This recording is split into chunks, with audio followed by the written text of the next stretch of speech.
রহমতেরি মেঘমালা আর চারিদিক নূর রমজান খোদার দয়ায় হয়ে গেছে মাগফিরাতেরি সামা। আলহামদুলিল্লাহি রাব্বিল আলামিন ওয়াসসালাতু ওয়াসসালামু আলা সাইয়্যিদিল মুরসালিন আম্মা বা'দ ফাআউযু বিল্লাহি মিনাশ শাইতানির রাজিম বিসমিল্লাহির রহমানির রহিম আসসালাতু ওয়াসসালামু আলাইকা ইয়া রাসূলুল্লাহ ওয়া আলা আলিকা ওয়া আসহাবিকা ইয়া হাবিবাল্লাহ আসসালাতু ওয়াসসালামু আলাইকা ইয়া নবিয়াল্লাহ ওয়া আলা আলিকা ওয়া আসহাবিকা ইয়া নূরাল্লাহ। মাদানী চ্যানেলের দর্শকবৃন্দ উপস্থিত হয়েছি মাদানী চ্যানেলের ট্রান্সমিশন নিয়ে, যার নাম রহমতপূর্ণ রমজান। যেখান থেকে আমাদের সাথে শরীক হয়েছেন আপনাদের সবাইকে জানাচ্ছি অনুষ্ঠানের পক্ষ থেকে অসংখ্য শুভেচ্ছা এবং অভিনন্দন। আসুন দরুদে পাকের ফাজাইল শুনি। দরুদে পাকের অনেক ফাজাইল এবং বরকত রয়েছে। আমিরুল মুমিনিন হযরত মাওলাই কায়নাত আলিউল মুর্তাজা রাদিয়াল্লাহু তাআলা আনহু থেকে বর্ণিত, আল্লাহ পাক জান্নাতে একটি বৃক্ষ সৃষ্টি করেছেন যার ফল আপেলের চেয়ে বড়, আনারের চেয়ে ছোট, মাখনের চেয়ে নরম, মধুর চেয়েও মিষ্টি এবং মেশকের চেয়েও অধিক সুগন্ধিময়। উক্ত বৃক্ষের শাখাসমূহ মণিমুক্তার, কাণ্ড স্বর্ণের এবং পাতা মূল্যবান পাথরের। সেই বৃক্ষের ফল একমাত্র সেই খেতে পারবে যে নবী করিম সাল্লাল্লাহু আলাইহি ওয়াসাল্লামের উপর অধিক পরিমাণে দরুদ শরীফ পাঠ করবে। সুবহানাল্লাহ, দরুদে পাকের কেমন বরকত! জান্নাতে এমন বৃক্ষের ফল নসিব হবে যে ফলের ব্যাপারে আমরা এখন শুনেছি। তো দরুদে পাক বেশি পরিমাণে পড়া উচিত। হাঁটতে, বসতে, চলতে ফিরতে, যখনই অবসর সময় মিলে আমাদের দরুদে পাক পড়া উচিত। মাহে রমজান চলছে, খুব শীঘ্রই শেষ হয়ে যাবে। মাহে রমজানের বরকত নেওয়ার জন্য আমরা অতি বেশি পরিমাণে দরুদে পাক পড়ি। সাল্লু আলাল হাবিব সাল্লাল্লাহু তাআলা আলা মুহাম্মদ সাল্লাল্লাহু তাআলা আলাইহি ওয়াসাল্লাম সালাতাও ওয়া সালামান আলাইকা সাইয়্যিদি ইয়া রাসূলুল্লাহ। স্ক্রিনে দেখেই নিয়েছেন, আজকে আমাদের সাথে উপস্থিত আছেন আমাদের সৈয়দ ইকরাম ভাই এবং সুলাইমান মাদানী ভাই। ওনাদেরকে স্বাগতম জানাচ্ছি এবং নাতখা হিসেবে আমাদের সাথে উপস্থিত আছেন আমাদের ইকবাল ভাই, ওনাকেও স্বাগতম জানাচ্ছি। দর্শকবৃন্দ, আজকে খুবই চমৎকার একটি বিষয় নিয়ে হাজির হয়েছি। আশিকের রসুলরা যে বিষয় সম্পর্কে আলোচনা শুনলে বেকুল হয়ে যায়, তাদের মন ছটফট করা শুরু করে দেয়। জি হ্যাঁ, আপনারা হয়তো অনেকে বুঝে গিয়েছেন। আজকে আমাদের আলোচ্য বিষয় হচ্ছে মদিনার আদব ও ফজিলত। জি, ওই মদিনা যে মদিনায় নবী করিম রউফুর রহিম সাল্লাল্লাহু আলাইহি ওয়াসাল্লাম আরাম ফরমাচ্ছেন।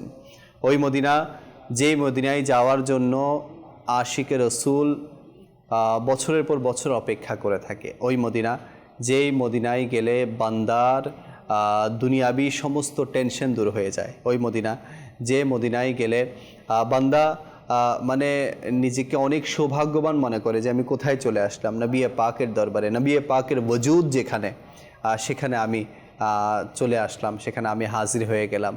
তো ওই মদিনা যে মদিনায় একটু বসে যদি মদিনাকে স্মরণ করা হয়, যে আশা নিয়ে স্মরণ করা হবে, ওই আশা তাৎক্ষণিকভাবে পূরণ হয়ে যায়। তো ইনশাআল্লাহ মদিনার আদব নিয়ে আমরা আলোচনা করব। বুজুর্গানে দিন কিভাবে মদিনার আদব করেছেন, সাহাবায়ে কেরাম কিভাবে মদিনার আদব করেছেন এবং মদিনাতুল মুনাওয়ারার ফজিলত কি। অনেকের মনে প্রশ্ন আসে যে মদিনায় কি আছে, মদিনায় কেন যাব, মদিনায় গিয়ে লাভ কি। তো আজকে ইনশাআল্লাহ ক্লিয়ার হয়ে যাবে যে মদিনায় কেন যাব আমরা, মদিনার কি কি ফজাইল আছে, কি কি বরকত আছে। ইনশাআল্লাহ কোরআন ও হাদিস থেকে আলোচনা হবে। তো আমাদের সাথেই থাকুন। আসুন একটি হামদে বারি তালা আমরা শুনে আসি, এরপর ইনশাআল্লাহ আজকের যে বিষয় সেই বিষয় সম্পর্কে আমরা আলোচনা শুনব। সাল্লু আলাল হাবিব সাল্লাল্লাহু আলা মুহাম্মদ সাল্লাল্লাহু আলাইহি ওয়াসাল্লাম। সাল্লাল্লাহু আলাইকা ইয়া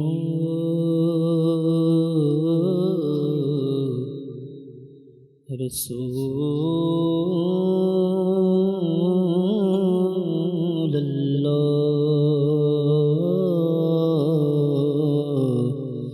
وسلم عليك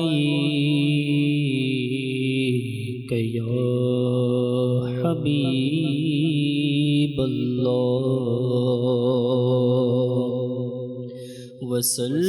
وسلم عليك يا حبيب الله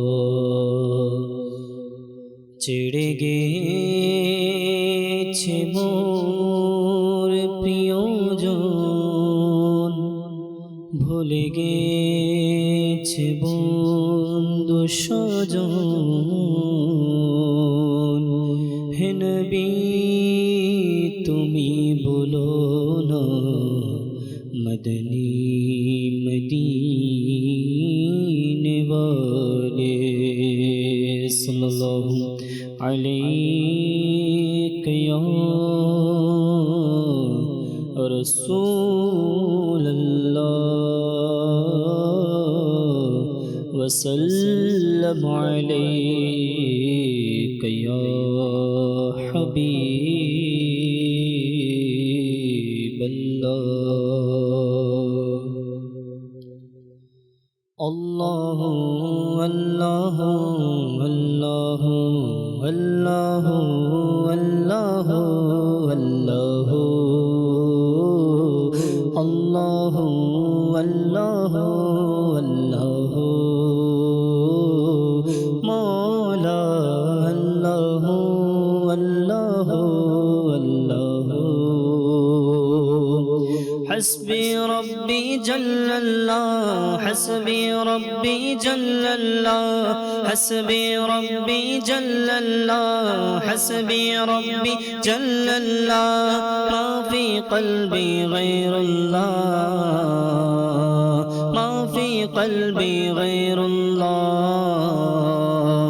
नूर मुहम्मद सल्लल्लाह नूर मुहम्मद सल्लल्लाह ला इलाहा इल्लल्लाह अल्लाह अल्लाह अल्लाह अल्लाह अल्लाह अल्लाह अल्लाह अल्लाह अल्लाह अल्लाह अल्लाह अल्लाह अल्लाह अल्लाह अल्लाह अल्लाह अव्वल आखिर तुमी अल्लाह ज़ाहिर बातिन तुमी अल्लाह अव्वल आखिर तुमी अल्लाह ज़ाहिर बातिन तुमी अल्लाह हाफिज़ नासिर तुमी अल्लाह हाफिज़ नासिर तुमी अल्लाह ला इलाहा इल्लल्लाह अल्लाह अल्लाह अल्लाह अल्लाह अल्लाह अल्लाह अल्लाह अल्लाह हस्बी रब्बी जे बोलबे रहमत बरकत से पाबे हस्बी रब्बी जे बोलबे रहमत बरकत से पाबे उद्देश्य पूर्ण होबे उद्देश्य पूर्ण होबे इल्लल्लाह अल्लाह अल्लाह अल्लाह अल्लाह अल्लाह अल्लाह अल्लाह अल्लाह हस्बी रब्बी जल्लल्लाह हस्बी रब्बी जल्लल्लाह मा फी क़ल्बी गैरुल्लाह नूर मुहम्मद सल्लल्लाह नूर मुहम्मद सल्लल्लाह ला इलाहा इल्लल्लाह अल्लाह अल्लाह अल्लाह अल्लाह अल्लाह अल्लाह अल्लाह कूले जबे जन्नतेर द्वार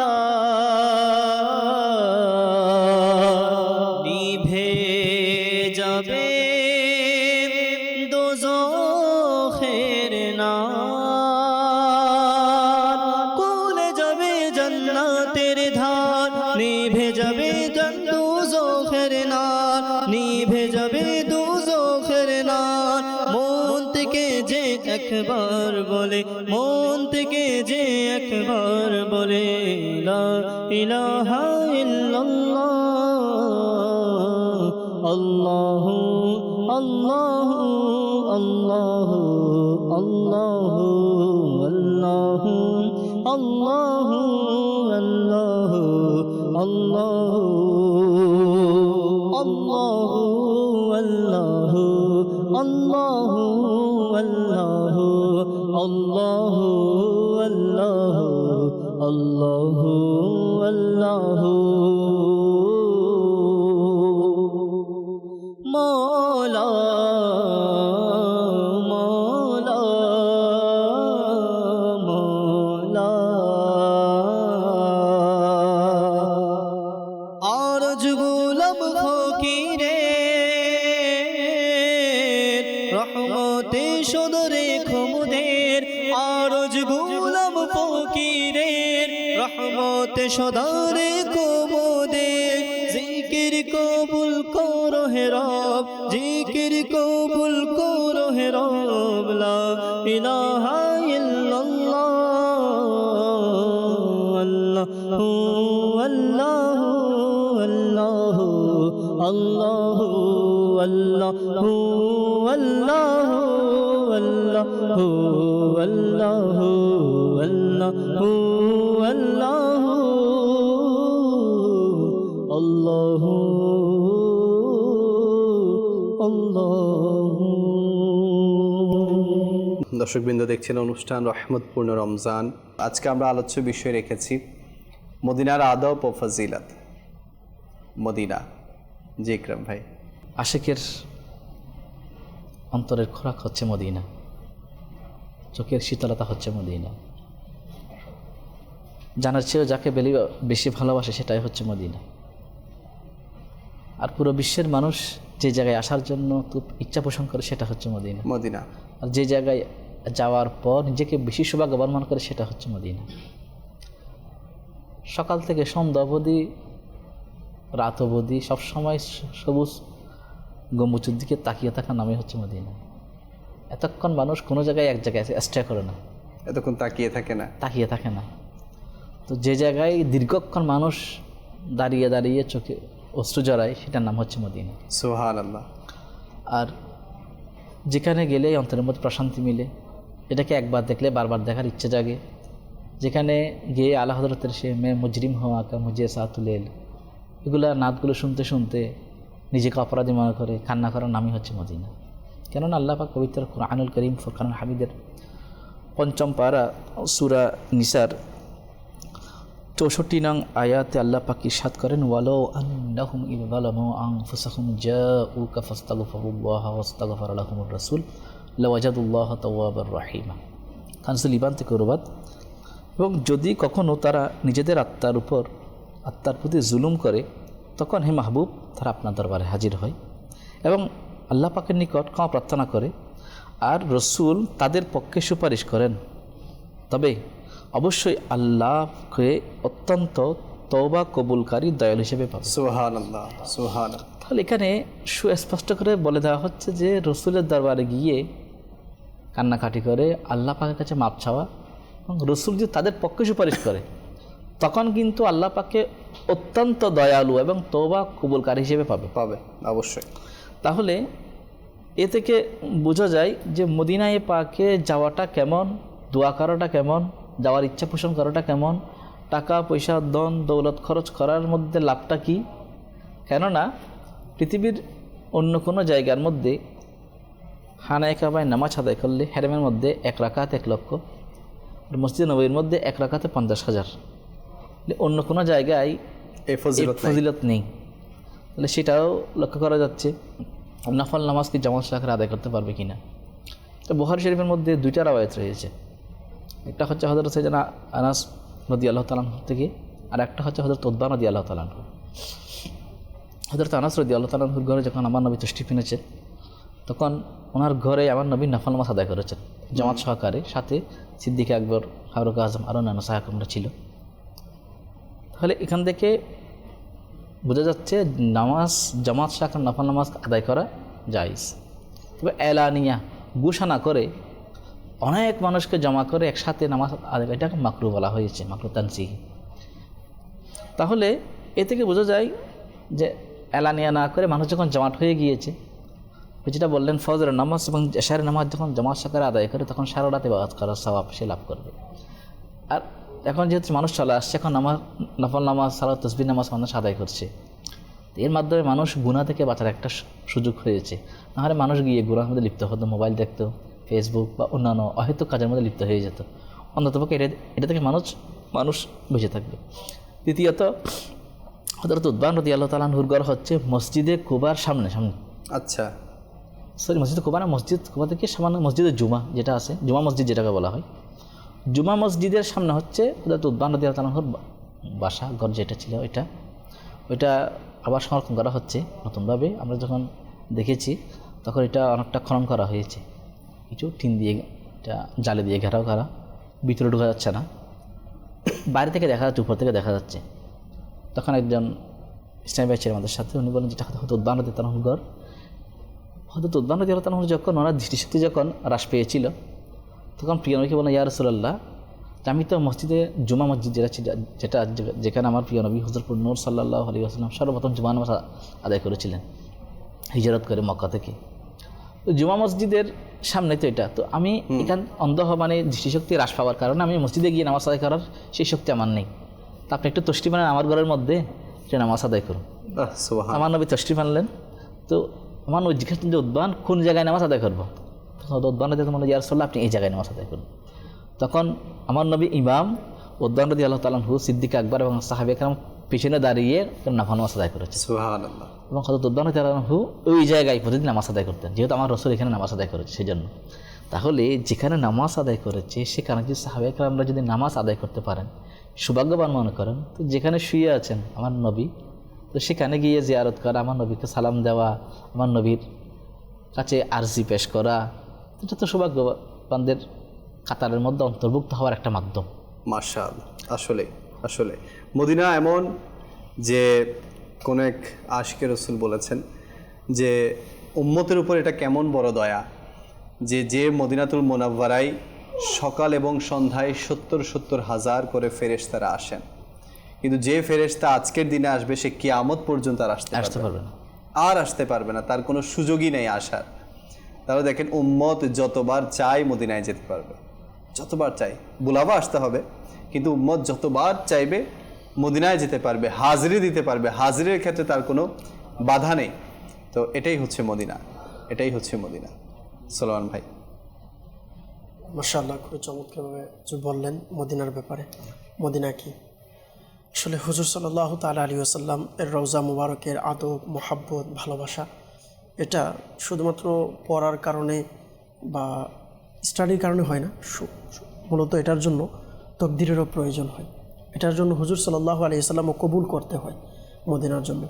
কেননা মদিনায় পাক এমন এক শহর, হুজুরও জানে যে উলামায়ে কেরামগণ হুজুর সাল্লাল্লাহু আলাইহি ওয়াসাল্লামের ব্যাপারে বলেছেন, জাহিরি হায়াতে হুজুর সাল্লাল্লাহু আলাইহি ওয়াসাল্লাম থাকা অবস্থায় যেরকম আদব, সম্মান ফরজ ছিল উম্মতের জন্য, হুজুর সাল্লাল্লাহু আলাইহি ওয়াসাল্লাম দুনিয়া থেকে পর্দা করার পরেও ঠিক সেমভাবে হুজুর সাল্লাল্লাহু আলাইহি ওয়াসাল্লামকে আদব করা, হুজুর সাল্লাল্লাহু আলাইহি ওয়াসাল্লামের প্রতি আদব, ইহতিয়াত, সকল কিছু ঠিক সেমভাবেই এর আহকাম রয়ে গিয়েছে। তার মানে এটা নয় যে হুজুর সাল্লাল্লাহু আলাইহি ওয়াসাল্লাম দুনিয়া থেকে পর্দা করেছেন, এটার আহকাম আলাদা হয়ে গিয়েছে। তো হুজুর সাল্লাল্লাহু আলাইহি ওয়াসাল্লাম যে জায়গাতে আছেন, আল্লাহ তাআলা যে হুজুর সাল্লাল্লাহু আলাইহি ওয়াসাল্লামের ব্যাপারে আদব শিক্ষা দিয়েছেন, আমরা জানি সকলেই যে মহান আল্লাহ পাক রব্বুল আলামিন ঈমানদারদেরকে বলেছেন যে ইয়া আইয়ুহাল্লাযীনা আমানু লা তারফাউ আসওয়াতাকুম ফাওকা সাওতিন নাবিয়্যি, যে হে ঈমানদারগণ, তোমরা নবীর আওয়াজের উপরে তোমাদের আওয়াজকে উঁচু করিও না। হ্যাঁ, যদি কেউ করে তাহলে কি হবে? বলেন আমল বরবাদ হয়ে যাবে। এবং বললেন আন তাহবাতু আমালুকুম ওয়া আনতুম লা তাশউরুন, বরবাদ হয়ে যাবে, খবরও থাকবে না। তো আজ বর্তমানে যাদের আদব আছে আলহামদুলিল্লাহ, কিন্তু যাদের আদব নাই তারাও জানছে না যে তাদের আমল কিভাবে বরবাদ হচ্ছে, কারণ এটা আল্লাহ পাকের কোরআনের কথা। আর হুজুর সাল্লাল্লাহু আলাইহি ওয়াসাল্লাম এর আদব, মোহাব্বত, যেখানে আল্লাহ পাক শিক্ষা দিয়েছেন যে আদব করো, আওয়াজকেও কী করিও না, উঁচু করিও না, তাহলে অন্যান্য বিষয়েও আমাকে খেয়াল রাখতে হবে। এইভাবে সেমভাবে আপনি যদি দেখেন আল্লাহ পাক রব্বুল আলামিন এর দরবারে কারা সবচেয়ে বেশি সম্মানিত, তো আল্লাহ তাআলা কোরআন কারীমের মধ্যে ইরশাদ করেছেন ইন্না আকরামাকুম ইনদাল্লাহি আতকাকুম, যে নিশ্চয়ই তোমাদের মধ্যে সবচেয়ে বেশি সম্মানিত সেই ব্যক্তি যারা আল্লাহ পাকের নিকট তাকওয়াবান, যাদেরকে আল্লাহ পাক তাকওয়ার জন্য সিলেক্ট করে নিয়েছেন। আল্লাহ পাকের দরবারে যারা তাকওয়াবান তাদেরকে আল্লাহ পাক সবচেয়ে সম্মানিত বলেছেন। আচ্ছা, তাকওয়া কাদেরকে আল্লাহ তাআলা দিবেন? এই ব্যাপারে যদি আপনি আসেন, এটারও উত্তর আল্লাহ পাক কুরআনুল কারীমের মধ্যে দিয়েছেন যে কারা পাবেন। বললেন যে ওই সকল বান্দারা যারা নিজেদের আদব, নিজেদের আওয়াজ হুজুর সাল্লাল্লাহু আলাইহি সাল্লামের দরবারে ছোট রাখবেন। ইন্নাল্লাযীনা ইয়াগুদ্দুনা আসওয়াতাহুম ইনদা রাসূলিল্লাহ, যারা নিজের আওয়াজকে হুজুর সাল্লাল্লাহু আলাইহি সাল্লামের দরবারে ছোট রাখবেন, অর্থাৎ যাদের আদব থাকবে, আল্লাহ পাক রব্বুল আলামিন বললেন উলাইকাল্লাযীনা ইমতাহানাল্লাহু কুলুবাহুম লিত্তাকওয়া, যেই দিলের মধ্যে রসুলের আদব আছে, আল্লাহ পাক ওই দিলকে তাকওয়ার জন্য আল্লাহ পাক রব্বুল আলামিন সিলেক্ট করে নিয়েছে। সুবহানাল্লাহ। যেখানে আদব আছে বাস এখানে, এই জন্য বলা হয় যে হুজুর সাল্লাল্লাহু আলাইহি ওয়াসাল্লামের আদব ইমানের সবচেয়ে পূর্ব শর্ত, যেটা আমরা তো জানি, কিন্তু আপনার ইমান কামিলের ইমানের নূরের সবচেয়ে পূর্ব শর্ত যেটা, এটা হচ্ছে আদবে নবী, আদবে মদিনা। হুজুর সাল্লাল্লাহু আলাইহি ওয়াসাল্লামের মদিনাকে কেমন আদব বা ফজিলত দিয়েছেন, আল্লাহ রাসূল সাল্লাল্লাহু আলাইহি ওয়াসাল্লাম হাদিসে পাকের মধ্যে বলেছেন যে ইন্না ইব্রাহিমা হাররামা মক্কাতা, যে নিশ্চয়ই ইব্রাহিম আলাইহিস সালাতু ওয়াস সালাম মক্কাকে হারাম বলেছেন, অর্থাৎ পবিত্র স্থান, হ্যাঁ, সম্মানিত জায়গা বলেছেন, হারাম বলেছেন। আর হুজুর সাল্লাল্লাহু আলাইহি ওয়াসাল্লাম বলেন ওয়া ইন্নী হাররামতুল মদিনা, আর আমি মদিনাকে হারাম করে ঘোষণা করলাম, সুবহানাল্লাহ, মদিনাকে পবিত্র বলে আমি ঘোষণা করে দিলাম, সুবহানাল্লাহ। যেখানে হুজুর সাল্লাল্লাহু আলাইহি সাল্লাম এই কথা বললেন। আচ্ছা, অপর জায়গাতে যদি দেখেন হুজুর সাল্লাল্লাহু আলাইহি সাল্লাম হাদিসে পাকের মধ্যে, আমি শুরুতেই বলেছি যে মদিনার প্রতি মহাব্বত, ভালোবাসা, আদব, এই সমস্ত বিষয় শুধুমাত্র পড়ার কারণে বা আপনি বড় ডিগ্রি অর্জন করার মাধ্যমে হবে না, আমলের মাধ্যমেও হয় না। কারণ হুজুর সাল্লাল্লাহু আলাইহি ওয়াসাল্লাম হাদিসে পাকের মধ্যে ইরশাদ করেছেন যে মদিনার অ্যাট্রাকশন ইমানদারদের প্রতি কেমন থাকবে, ইমানদারদের প্রতি কেমন মদিনার প্রতি অ্যাট্রাকশন থাকবে, না বললেই না যে আমির আহলে সুন্নাত দামাত বরকাতুহুল আলিয়া কেমন ওই সত্তা যে মদিনার বাস নাম শুনলেই চোখে পানি চলে আসে। আমরা কখনো তাসাফুরও নেই যে কেউ স্ক্রিনে ভিডিও দেখে চোখের মানে কান্না করতে পারে, টিভি দেখে কান্না আসে। আলহামদুলিল্লাহ, আমির আহলে সুন্নাত ওই সত্তা যে আজকে পুরো পৃথিবীবাসীকে দেখিয়েছেন যে নবীর মহাব্বত থাকলে কখনো টিভি স্ক্রিনের সামনে বসেও মদিনার জন্য কান্না করা যায়। সুবহানাল্লাহ, শুধু নিজে কান্না করেনি, পুরো জাতিকে কান্না করাচ্ছে। আল্লাহু আকবার। কিভাবে এটা কোত্থেকে আসলো, এই বিষয়টা আসলো কোত্থেকে? হাদিসে পাকের মধ্যে আসছে যে ইন্নাল ঈমানা লা ইয়ারিজু ইলাল মাদিনাতি কামা তারিজুল হাইয়াতু ইলা হুজরিহা। আল্লাহু আকবার। বললেন যে নিশ্চয়ই ঈমান হচ্ছে মদিনার দিকে ফিরে আসবে যেমনিভাবে সাপ তার গর্তে ফিরে আসে। জি, অর্থাৎ সাপ যেখানেই যাক না কেন তার সর্বশেষের ঠিকানা হচ্ছে তার গর্ত, সে যেখানেই যাবে তার গর্তেতে সে চলে আসতে হবে। আর ইমানদার এটা পৃথিবীর যেই কোনো জায়গাতে থাকুক না কেন সর্বশেষ তার ঠিকানাই হবে মদিনা, অর্থাৎ যেখানেই থাকবে যেখানেই বসবে। এই জন্য তো ইমাম মালিক রহমতুল্লাহি তাআলা আলাইহি, যাকে আশিকে মদিনা বলা হয়, আল্লাহু আকবার, ইমাম মালিক রহমতুল্লাহি তাআলা আলাইহি কেমন মদিনার মহাব্বত ছিলেন, কেমন আলিমে মদিনা বলা হয়, হ্যাঁ, আলিমে মদিনা, যেভাবে মদিনার প্রতি অ্যাট্রাকশন ছিল, মহাব্বত ছিল। আপনি একটু তাসাব্বুর করতে পারেন লিয়াকত ভাই, এই ব্যাপারে কোনো না হাদিসে পাক আছে, না এই ব্যাপারে কোরআনের কোনো নির্দেশ আছে, না উলামায়ে কেরামের নির্দেশ আছে যে আপনি হাদিস বসতে হলে আপনাকে পবিত্র সহকারে খুশবু লাগিয়ে বসতে হবে। কিন্তু ইমাম মালিক রহমতুল্লাহি তাআলা আলাইহি দেখেন, ইনি দরজ দিবেন 17 বছর বয়স, একদম যুবক, টাটকা যুবক। ওই সময়ে বর্তমানের যুবক যারা আছে তারাও দুনিয়ার সাথে মহাব্বত, আর ইমাম মালিক রহমতুল্লাহি তাআলা আলাইহি ওই মুহূর্তেও তার মহাব্বত, ভালোবাসা ছিল তো মদিনার সাথে। কেমন মহাব্বত ছিল, কেমন ভালোবাসা ছিল, যখন দরজ দিতে বসতেন বলতেন যে শুধু দরজের জন্য বাকায়দা গিয়ে গোসল করতেন। হ্যাঁ, গোসল, এটা কোন কিতাবে লেখা আছে ভাই? এটা কোনো কিতাবে নয়। আমির আহলে সুন্নাত বলে না যে বিশেষ করে যখন মিলাদুন নবীর ক্ষেত্রে আসে তো এটা ইমানদারদের তাকদীরের মধ্যে লেখা। তো সেম মদিনার প্রতি মহাব্বত, ভালোবাসা এটা ইমানদারদের জন্য আতাই হবে। তো ইমাম মালিক রহমতুল্লাহি তাআলা আলাইহি যখন দরজ দিতেন ইনি গোসলও করতেন, আবার নতুন কাপড় বা ভালো যেটা সবচেয়ে কাপড় এটাও পরতেন। আবার যখন বসতেন না, আদব কাকে বলে যে বসার ক্ষেত্রে বলা হচ্ছে ইনি যেটাকে বলা হয় পার্শ্ব পরিবর্তন করতেন না, এক জায়গাতে বসে থাকতেন। ওই যে আমরা শুরুতে মাসালা বললাম যে হুজুর সাল্লাল্লাহু আলাইহি সাল্লামকে আদব যেভাবে দুনিয়াতে থাকা অবস্থায় চলে যাওয়ার অবস্থায় করতে হয়, এটা প্র্যাকটিক্যাল যদি দেখিয়ে থাকেন ইমাম মালিক বিন দিনার রাহমাতুল্লাহি তাআলা। আসলে বা আদববান নসিব, বে আদববাদ নসিব, তো যে যত বেশি আদববান হবে সে নসিবওয়ালা হবে। ওখানেও আমরা দেখেছি অনেকে বিরোধিতা করে যে আপনারা এত আদব করেন, আদব করতে করতে তো ওনাকে একেবারে খোদার সম পর্যায়ে নিয়ে যাচ্ছেন, এটাও বলা হয়ে থাকে। যেটা বলেন না লিয়াকত ভাই, যারা সমান বলে না, এরা নিজেই বুঝতে পারতেছে না যে এরা যারা আদব করে তাদেরকে শিরিকের বা তাদেরকে কোনো ফতোয়া দেওয়ার আগে তার নিজের উপরে ফতোয়া চলে আসছে। কিভাবে? যে আল্লাহ পাকের কোনো সমান তো নাই, আল্লাহ পাকের কোনো সমান আছে? কেউ যারা এটা বলে যে আপনি শান বলতে বলতে মাজাল্লাহ আল্লাহর উপরে নিয়ে যাচ্ছেন, ভাই আল্লাহর উপর আছে। আরে যেখানে আল্লাহর রাসূল সাল্লাল্লাহু আলাইহি ওয়াসাল্লামের দরবারে গিয়ে সালাতু সালাম দেওয়া, জিয়ারত করা মানে এটা প্রমাণ করছে যে আমার আল্লাহ পাকের কোনো কি নাই, জায়গা এমন নির্দিষ্ট নেই যেখানে গিয়ে আমি আল্লাহর জন্য জিয়ারত করবো। আমি রসুলের দরবারে গিয়ে জিয়ারত করছি মানে এটা আমি মেসেজ দিচ্ছি। জি হ্যাঁ, আল্লাহকে তো সালাম দেওয়া যায় না। আল্লাহকে কোন আল্লাহকে সালাম দিবে? হ্যাঁ এটাই। কারণ আল্লাহ পাক আমাদের বলি আসসালামু আলাইকুম ওয়া রাহমাতুল্লাহি ওয়া আল্লাহ বারাকাতুহু, আল্লাহ যে আপনার উপর আল্লাহ পাকের রহমত এবং বরকত বর্ষিত হোক। মানে আল্লাহকে যদি সালাম দিই তাহলে আরেকটা আল্লাহ মানতে হবে, নাউযুবিল্লাহ। তো আমরা তো রসুলকে সালাম দিয়ে শিরিক থেকে বাঁচাচ্ছি। শিরিক থেকে বাঁচাচ্ছি। ওখানে আমরা দেখেছি আদব আশিকে রসুল্লাহ যখন মানে সবুজ গম্বুজের দিকে থাকে তখন পিঠটা একটু কিবলার দিকে হয়ে যায়। সেহেনে বিশেষ করে মসজিদ নববী থেকে যদি সবুজ গম্বুজ থাকে তখন ফেসটা কিন্তু আবার কিবলার দিকেই থাকে, কিন্তু সেহেনে যখন সবুজ গম্বুজের দিকে আমরা তাকাই আমাদের পিঠটা কিবলার দিকে হয়ে যায়। তো ওখানে অনেক মানে বিরোধিতাকারীরাও বিরোধিতা করে যে কিবলার দিকে পিঠ কেন, কিবলার দিকে পিঠ কেন, কিবলার দিকে মুখ হবে, ওনার দিকে পিঠ হবে। তো এই বিষয়গুলো ওখানে অনেকে বলে। তারপর বলা হচ্ছে ধরেন আমরা অনেক সময় সবুজ গম্বুজের দিকে তাকিয়ে হয়তো বা ফরিয়াদ জানাই, হ্যাঁ হাত বেঁধে ফরিয়াদ জানাই, হাতে বেঁধে ফরিয়াদ জানাই বা মোনাজাত করি, বলছে কিবলা তো ওদিকে, এদিকে ফিরে কিসের দোয়া, এদিকে ফিরে কিসের আরজি। আপনি যেটা বললেন হযরত ওমর রাদিয়াল্লাহু তাআলা আনহুর হাদিসে মুবারকা আছে, আপনি যেটা বললেন না যে আমরা গিয়ে দোয়া করি, হযরত ওমর রাদিয়াল্লাহু তাআলা আনহুর খিলাফতের সময়ে হযরত বেলাল বিন হারিস রাদিয়াল্লাহু তাআলা আনহু যখন মানে বৃষ্টির প্রয়োজন হচ্ছিল, খুব প্রয়োজন যে মানুষ কষ্টে ধ্বংস হয়ে যাবে, ওই মুহূর্তে বেলাল বিন হারিস রাদিয়াল্লাহু তাআলা আনহু আমার রসুলের দরবারে গিয়েছেন, গিয়ে আল্লাহ রসুলের দরবারে দোয়া করেছেন, ইয়া রাসূলুল্লাহ আপনার উম্মত ধ্বংস হয়ে যাবে, আল্লাহর কাছে দোয়া করেন, আপনি বৃষ্টির ব্যবস্থা করে দেন। আচ্ছা, যেই দোয়া করলেন ওই রাতে আমার রসুল আমার স্বপ্নেও দিদার দিয়েছেন এবং বললেন যে বেলাল বিন হারিস চিন্তা করিও না, ইনশাআল্লাহ বৃষ্টি হবে। আল্লাহ রসুল সাল্লাল্লাহু আলাইহি সাল্লামের কাছে দোয়াও করেছেন, আবার আল্লাহ রসুল সাল্লাল্লাহু আলাইহি সাল্লাম এর উত্তরও দিয়েছেন, আবার পরবর্তীতে আলহামদুলিল্লাহ দোয়া করেছেন তো বৃষ্টিও হয়েছে। সুবহানাল্লাহ। তো এটা তো সাহাবায়ে কেরামের তরিকা। সুবহানাল্লাহ। শুধু এটা নয় লেখক ভাই, আমার রসুল যখন পর্দা করছেন, পর্দা করার 3 দিন পর মাওলা শের খুদা আলী কামাল বর্ণনা করেন যে 3 দিন একজন গ্রামের লোক এসেছেন, উনি জানান যে আমার রসুল পর্দা করেছেন, উনি অনেক দূর থেকে এসেছেন জিয়ারত করার জন্য, সাক্ষাৎ করার জন্য নবীর সাথে।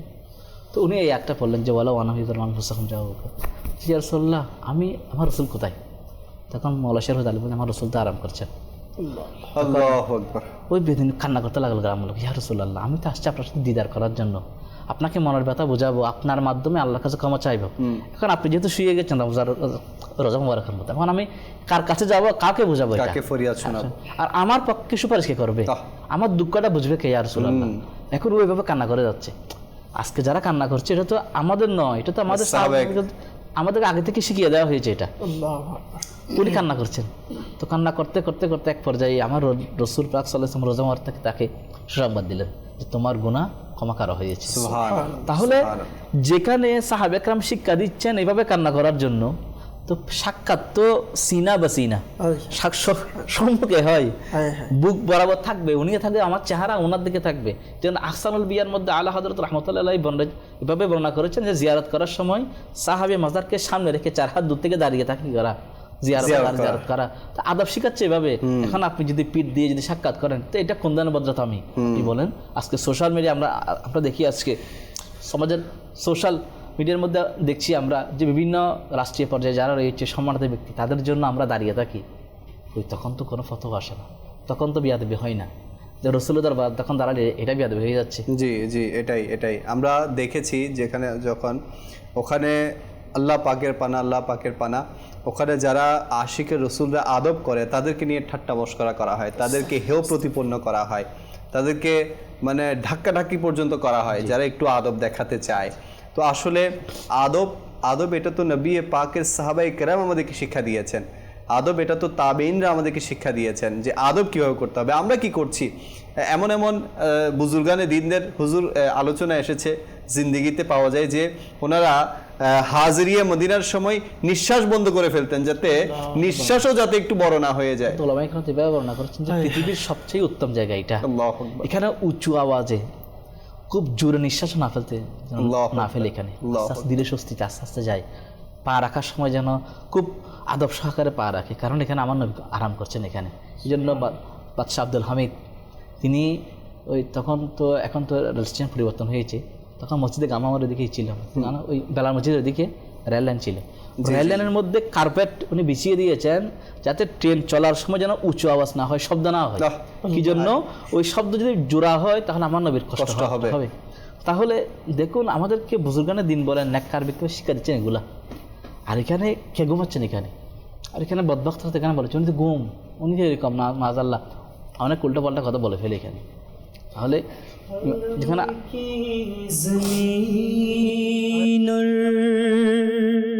कदम रखे चलना हरम की ज़मीन और हरम की ज़मीन और कदम रखे चलना अरे सर का मौका है ओ जाने वाले अरे सर का मौका है ओ जाने वाले।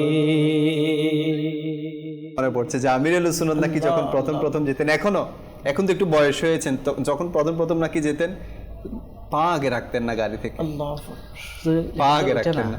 আগে তো এটা তো আছেই, হামাগুড়ি দিয়ে আশাকরা হামাগুড়ি দিয়ে যাচ্ছেন, মদিনা শরীফের মাটিগুলো চুম্বন করছেন। অনেক সময় নাকি গাড়ি থেকে পা আগে না দেওয়ার কারণে পড়ে গিয়ে ব্যথা পর্যন্ত পেত, বলতে এটা মদিনার ব্যথা। হ্যাঁ, আমির সুন্নাতের শত কোটি মাথা মোবারকবাদ। এই জন্য তিনি আমাদেরকে শিক্ষা দিচ্ছেন মদিনা শরীফ খালি পেয়ে যাওয়ার জন্য, আল্লাহু আকবার, মদিনা শরীফ জুতা নিয়ে না যাওয়ার জন্য, যতদিন মানে মদিনায় থাকা হয় যাতে আমরা ইস্তিনজা এখানে না করার জন্য। কেননা আলিমে মদিনা, যেটা আমার সুমান বলল যে আলিমে মদিনা শাফি রহমতুল্লাহ তাআলা আলাই তিনি কখনো হাজত এখানে সারেন নাই, হ্যাঁ বাইরে গিয়ে হুজুর এটার প্র্যাকটিক্যাল আমি আমার সাথে এক মুবাল্লিগ ছিল আমার দ্বিতীয়বার সফরে, আমি দেখেছি উনি হোটেল থেকে করে আসতেন, ওনার হোটেল অনেক দূরে ছিল এবং ওখানে কিন্তু সব অ্যাভেলেবেল আছে, একদম হাতের কাছেই টয়লেট আছে, কিন্তু ওনার যদি কখনো টয়লেটের প্রয়োজনও হতো উনি ওখান থেকে হোটেলে চলে যেত, করতো না। এটা আমার সুন্নাতের শিক্ষা ওনার শিক্ষার কারণে আমাদের একজন ইসলামী ভাই, ওনার বাসা হচ্ছে মদিনা থেকে অনেক দূরে, আহমদ মুস্তাশফা অনেক দূরে, 10 রিয়াল লাগে গাড়ি ভাড়া আসতে যেতে, 20 রিয়াল। তো উনি হাদস সারার জন্য এখানে সারে নাই, উনি আবার রিটার্ন এখানে গেলেন, বাসায় গিয়ে হাদস সাথে আবার এখানে আবার আসলেন। তো আমি যদি শিক্ষা তো এটা এত বুজুর্গ বা নসিব যেটা বললেন। ইমাম শাফি রহমতুল্লাহ তাআলার সামনে একজন ব্যক্তি মদিনা শরীফের মাটিকে কটাক্ষ করলো, মাটিকে, মদিনার মাটি ভালো না, এতটুকু বলার কারণে সাথে সাথে ফতোয়া দিলেন এই ব্যক্তিকে 30 বেত্রাঘাত করা হোক, একটা দুইটা না 30টা বেত্রাঘাত করা, যেহেতু মদিনার মাটিকে নিয়ে কথা বলার অধিকার কারণে, কারণ যেই মদিনার মাটির সাথে আমার নবীর সম্পর্ক, যে মদিনার মাটির সাথে বুজুর্গানে দিন নয় শুধু রহমতের ফেরেশতা জিবরাইল আমিন মধ্যে এখানে তশরিফ এনেছে, যে মদিনার মাটির সাথে ফেরেশতা পর্যন্ত সম্পৃক্ত, ওই মদিনার মাটিকে কিভাবে কটাক্ষ। সুবহানাল্লাহ সুবহানাল্লাহ। मदीने की खीती खुदा तुझको रखे, मदीने के खीती खुदा तुझको रखे, गरीबों फकीरों के ठहराने वाले, फकीरों के ठहराने वाले। মাটির ব্যাপারে বলেন, বদন পর হে আত্তার তেরে খাকে মদিনা, পরে হট জাহান্নাম তেরা কাম কিয়া। যে আরে তোমার শরীরে মদিনার মাটি আছে, আরে জাহান্নাম তোমার এখানে কাজ কি? কেমন আশিক, কেমন মোহাব্বত। আমির আহলে সুন্নাত যে বলছেন না আজকে মদিনার মাটি নিয়ে কথা বলছেন, আমি শুধু মদিনার মাটি দিয়ে সুরমা লাগিয়ে নাই, সুরমা লাগাই। আমির আহলে সুন্নাত দামাত বরকাতুহু আলাইহি একটা শের লিখেছেন খুবই চমৎকার। বলা হয় যে আমির আহলে সুন্নাত একবার যখন মদিনা শরীফ গিয়েছেন, ইনি জানতেন না, ইনাকে যখন যে হোটেল দেওয়া হয়েছে ওই হোটেলের মধ্যে আমির আহলে সুন্নাত দামাত বরকাতুহু আলাইহি উঁচু উপরে যখন উঠলেন, তো ওঠার পর জানালা দিয়ে ইনার নজর পড়লো। ইনার জানালা দিয়ে নজর দেখার পর দেখতেছে যে সবজে গম্বুজ দেখা যাচ্ছে। বলতেছে আমির আহলে সুন্নাত ওই জায়গা থেকে বাচ্চার মতন কান্না করে করে নিচে নামছে, নিচে নেমে ব্যাগ নিয়ে যে এই যে বের হয়েছে, এবং যে আমির আহলে সুন্নাতকে এই জায়গাতে রুম দিয়েছে তাকে পর্যন্ত বলছে, ভাই আপনি আমাকে কোথায় দিয়েছেন? আরে আমি উপরে আর মদিনা শরীফ দেখা যাচ্ছে নিচে, এটা কিভাবে সম্ভব দূর থেকে, অথচ অনেক দূরে। তারপরেও বলছে যে মদিনা শরীফ আমার নিচে থাকবে, এটা আমার হচ্ছে না। বাস আমির আহলে সুন্নাত বলতেছে, সাথে সাথে আমির আহলে সুন্নাত কলম নিলেন, আবার খাতা নিলেন, নিয়ে লিখলেন যে আরশে উলা সে আলা मीठे नबी का रोजा है हर मका से वाला मीठे नबी का रोजा। বলেন যে প্রত্যেক জায়গা থেকে উঁচা হচ্ছে আমার নবীজির রোজা। আর ওই দিন বাস আমির আহলে সুন্নাত দেওয়ানার মতন কান্না করলেন যে আমি এটা কি করলাম, আমি একটুর জন্য উপরে উঠে গেলাম, আমার রসুলের রোজার উপরে কিভাবে এটা আসে। এটা হচ্ছে মদিনার अर्शे उला से आला मीठे नबी का रोजा, अर्शे उला से आला मीठे नबी का रोजा, है हर मका से भाला मीठे नबी का रोजा, है हर मका से बाला मीठे नबी का रोजा। আমায় কেরাম খুব সুন্দর বলেছেন, আরশে উলা সে আলা কেন হবে না? বলা হচ্ছে ঈসা আলাইহিস সালাতু ওয়াস সালামকে চতুর্থ আসমানে তুলে নেওয়া হয়েছে, তো উনি তো আবার আসবে না দুনিয়াতে, তো হওয়া তো কথা ছিল যে চতুর্থ আসমানের চাইতে শ্রেষ্ঠ যে জায়গা সেখানে যাবে। পঞ্চম আছে, ষষ্ঠ আছে, সপ্তম আছে, বা এর উপরে আছে, সিদরাতুল মুনতাহা আছে, উঁচু জায়গায় তো যাবে না। তো উঁচু জায়গা বলতে বোঝাচ্ছে যে চতুর্থ আসমান বা যে আসমানগুলো আছে এর চাইতে শ্রেষ্ঠ হচ্ছে আমার নবীর রওজা। এজন্যই তো ওনাকে আবার দুনিয়াতে আনা হবে এবং আমার নবী পাকের পাশে ওনার মাজার হবে। সুবহানাল্লাহ। তো আসলে মদিনা পাকের আদব আমরা কি করি? আমরা তো কিছুই করি না। আপনি আমির আহলে সুন্নাতের জাত এমন, আপনি যদি শুধু মদিনা আর আমির আহলে সুন্নাত এটা নিয়ে কথা বললে অনেক আলোচনা। পুরো শেষ। আমির আহলে সুন্নাত দামাত বারকাতুহুল আলিয়ার মুহাব্বতের ব্যাপারে একজন সুন্নি আলিম, উনি আমির আহলে সুন্নাতের মুরিদও না, উনিও বলছেন যে আমি আমির আহলে সুন্নাত দামাত বারকাতুহুল আলিয়ার সাথে সুযোগ হয়েছে, গিয়েছি, তো দেখলাম যে মদিনার মুহাব্বত বলেন, ভালোবাসা বলেন, কী জিনিস, আদব কী জিনিস বলেন। আমার দেশের মধ্যেও আমি দেখলাম আমির আহলে সুন্নাত দামাত বারকাতুহুল আলিয়ার সাথে আমি একবার ছিলাম, তো একবার বাহির থেকে একজন ইসলামী ভাই একটা গাড়ি নিয়ে আসলেন, তো আনার পর এসে আমির আহলে সুন্নাতের সামনে দাঁড়ালেন, এসে বলতেছে যে আপনি যে গাড়িটা দেখছেন এই গাড়িটা আমি মদিনা শরীফ থেকে নিয়ে আসছি। তো যখন এই কথা শুধু বললেন যে মদিনা শরীফ থেকে গাড়িটা আসছে, ওই আলিমে দিন বলছেন যে আমরা অবাক হয়ে গেলাম, যাকে দুনিয়া আমির আহলে সুন্নাত হিসেবে জানে, যার হাজারো লক্ষ কোটি ফলোয়ার্স আছে, এরকম ইলিয়াস আত্তার কাদরি, আমরা সবাই দেখে অবাক হয়ে গেলাম যে ইলিয়াস আত্তার কাদরি স্বয়ং যখন শুনলেন যে গাড়িটা মদিনা থেকে আসলেন, তো গাড়ির যে চাকা রয়েছে চাকার মধ্যে চুমু দেওয়া শুরু করেছেন। এটা হচ্ছে মহাব্বত।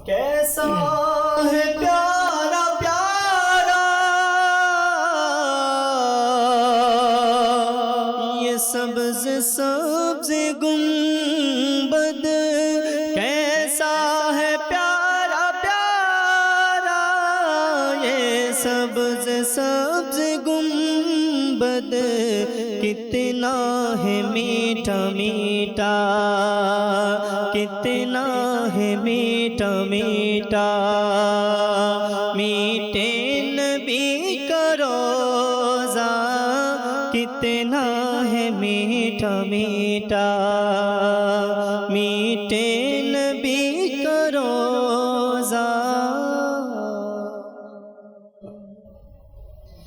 डाके আমার সাড়া তুমি দাও হে প্রিয় নবী,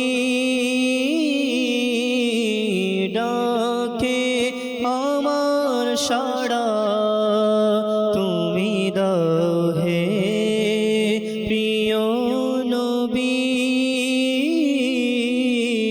রোজা পাকে তুমি দেখে নাও হে প্রিয় নবী, রোজা পাকে তুমি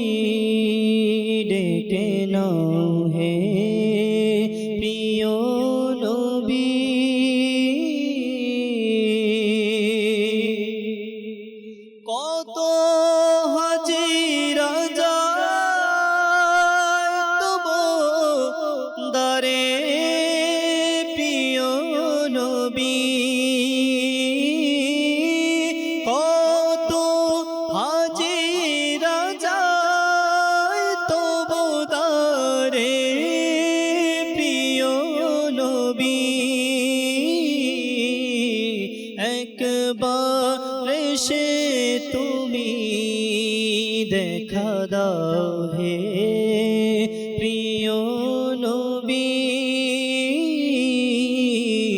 একবার সে তুমি দেখা দাও হে প্রিয় নবী যখন হবে তোমার দিদার তখনই হবে আমার স্বপনে শোনো মদনী মদিনে वाले একবার সে তুমি দেখা দাও হে প্রিয় নবী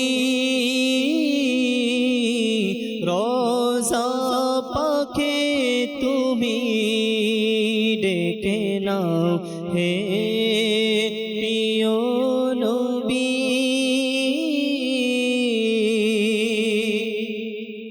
তব দিদার পেতে আমি ব্যাকুল প্রিয় নবী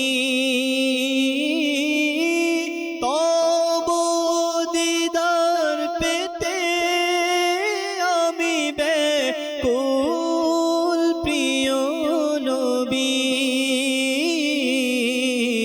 স্বপ্নে এসে তুমি দেখা দাও হে প্রিয় নবী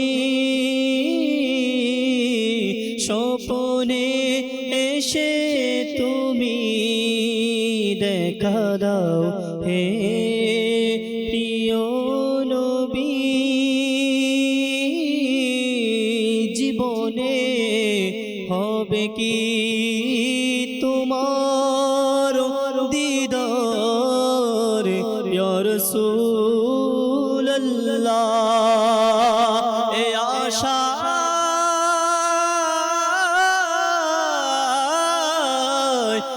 আশায় রয়েছি মোরা গুনাহগার ইয়া রাসূলুল্লাহ ইয়া রাসূলুল্লাহ ইয়া হাবিবাল্লাহ স্বপ্নে এসে তুমি দেখা দাও হে প্রিয় নবী রোজা পাকে তুমি ডেকে নাও হে প্রিয় নবী দিনগুলি প্রিয় নবী আমার আশায় যায় কেটে দিনগুলি প্রিয় নবী আশায় যায় আমার কেটে অপেক্ষমান আমি দেখে নাও হে প্রিয় নবী बुला लो हम गरीबों को बुला लो या रसूल अल्लाह बुला लो हम गरीबों को बुला लो या रसूल अल्लाह पाए शब्बीर और शब्बर फातिमा हैदर मदीने में मदीने जाने वालों जाओ फी अमानिल्लाह कभी तो अपना भी लग जाएगा बिस्तर मदीने में बुला लो या रसूल अल्लाह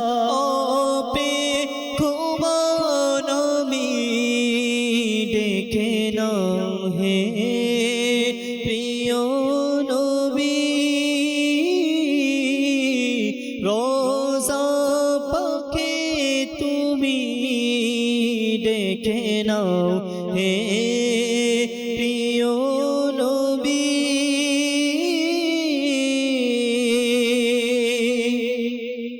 শত শত পাপেরি বোঝা রয়েছে শিরে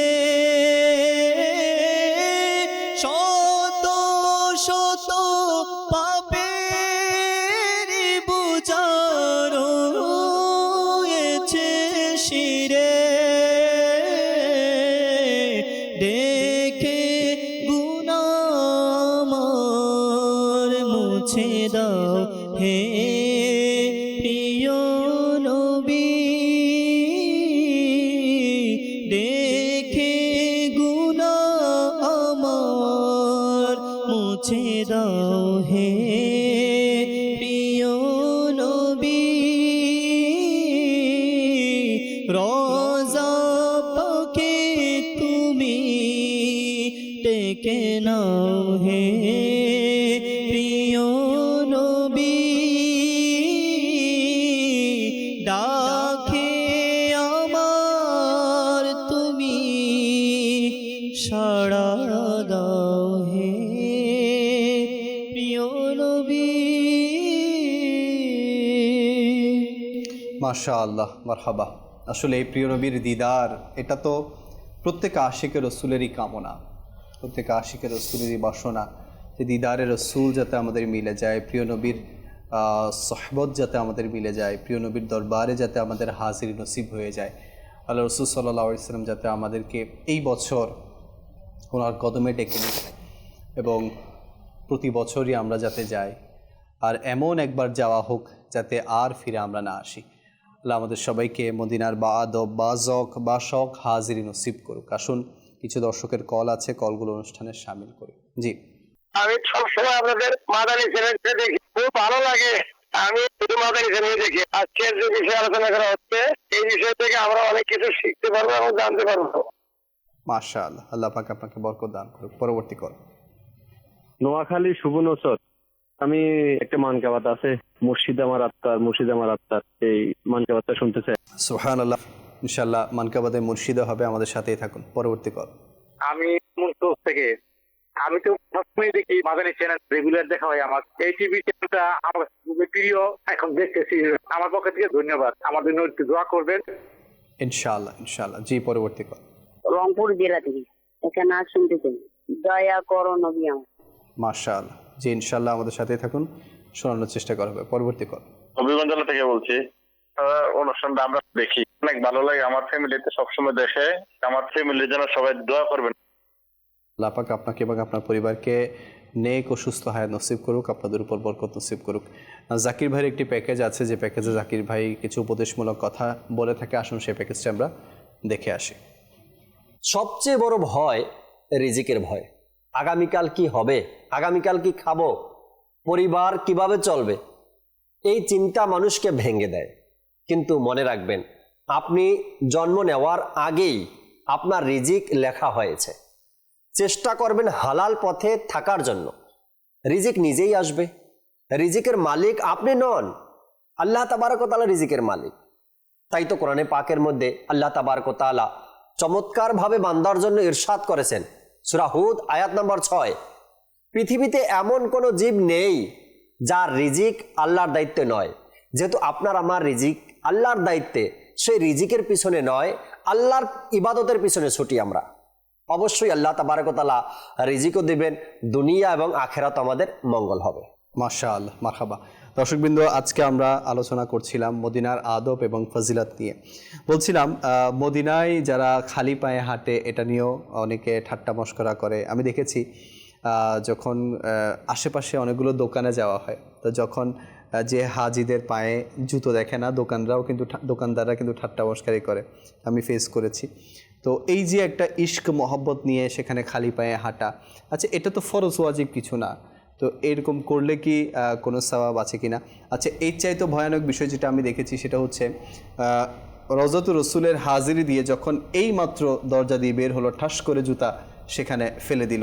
তো এটা কেমন কাজ আর এটা কেমন আদবের পরিপন্থী, এটা নিয়ে একটু আলোচনা করলে ভালো হয়। যেটা প্রথমে বললেন যে খালি পায়ে হাঁটা, এটা ফরজ, ওয়াজিব নয়, কিন্তু এটা আদবের বিষয়, ইশক মহাব্বতের বিষয়। মাশাআল্লাহ সাল্লাম ভাই প্রথমেই বলেছিল এটা ইশক, এটা কিতাব পড়ে অর্জন হয় না, এটা আল্লাহ পাকের দয়া হতে হয়। জি, কারণ যালিকা ফাদলুল্লাহ ইউতি মান ইয়াশা, আল্লাহ পাক যাকে ইচ্ছা তাকে দয়া দ্বারা ধন্য করেন। তো যার উপর আল্লাহ পাক দয়া হয়েছে সে এটা বুঝবে। আমি কোনো রাজকীয় ব্যক্তি, মন্ত্রী, রাজার কাছে গেলে নতজানু হয়ে বসে যাই, দুই পায়ে দাঁড়িয়ে থাকি, হাত গুটিয়ে দাঁড়িয়ে থাকি। রসুলের সামনে গেলে যিনি মুখতারে কুল, যাকে আল্লাহ পাক সমস্ত ধনভাণ্ডারের চাবি যাকে দান করেছে, তো তার দরবারে গিয়ে খালি পায়ে যাওয়া এটা বেয়াদবির কি, এটা আদব সহকারে যাচ্ছি যে এটা আমার ইশকের মহাব্বতের কারণে। কেননা আমি রসুলের পাক সাল্লাল্লাহু আলাইহি ওয়াসাল্লামের দরবারে যে যাচ্ছি, আমার স্যান্ডেলটা আমি তো যেটা পরেছি এটি নিয়ে ওয়াশরুমেও যাচ্ছি, যদি নাপাকে থেকে যাই এক। দ্বিতীয়ত আমি জুতা নিয়ে হাতে কোন জায়গায়, যেখানে রসুল পাক সাল্লাল্লাহু আলাইহি ওয়াসাল্লাম কদম মোবারক লেগেছে, ওই কদম মোবারকের দুলিগুলো তো অনেক দামি, আমি ওই জায়গায় পাকিভাবে রাখবো।